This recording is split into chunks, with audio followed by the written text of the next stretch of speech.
In this video, we'll go over how to save your recordings from your Zoom account. Once you're logged in, click on the Recordings tab in the left nav bar.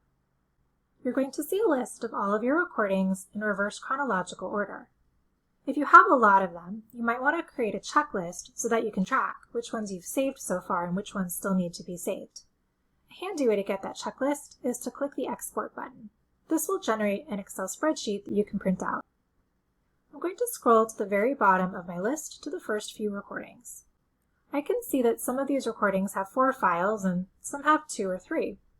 The number of files depends on whether or not my attendees and I happen to use the chat feature during the meeting and whether or not a transcript is generated.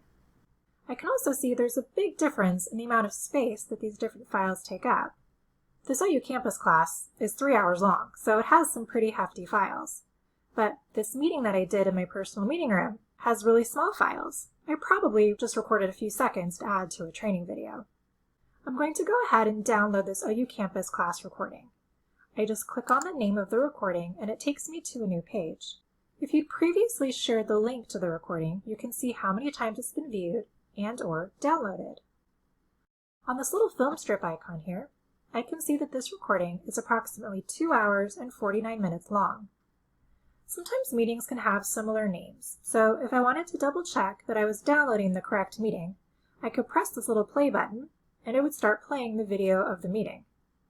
There are 4 different types of files that I could download if I'd like to. This first file is the main one that you're probably going to want. If someone misses your Zoom meeting, for example, and asks you to please send them the archive, this is the file that you would send them. You also have the option to download the audio-only file, which is kind of like the podcast version of your meeting, the audio transcript, which is auto-generated, and the chat file.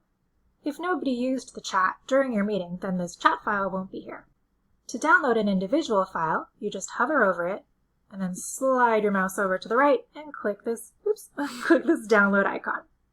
Since it takes the same amount of clicks to download just the main video file as it does to download all 4 files with this download all 4 files button, I usually just download them all. I figure it's probably better to have the extra files and not need them than to need them later and not have them. So I'm going to click this Download 4 Files button, and again, your button may have a different number on it. Once it starts downloading, it's going to put these tiny little rectangles at the bottom of my screen. You don't need these rectangles themselves. They're kind of just notifications letting you know that the file has either finished downloading or is still in the middle of downloading. If you'd like, you can clear these from your screen by clicking this tiny X on the right-hand side. I can tell that my files are still downloading because there's this kind of green haze going across my Chrome icon here. So I'll just give it a minute to let it finish. Alright, so it's just about finished downloading, and then once it's done, I can double check that they are indeed in my Downloads folder. I can do so by clicking on this yellow file folder icon here. And this is going to bring up the Windows Explorer feature.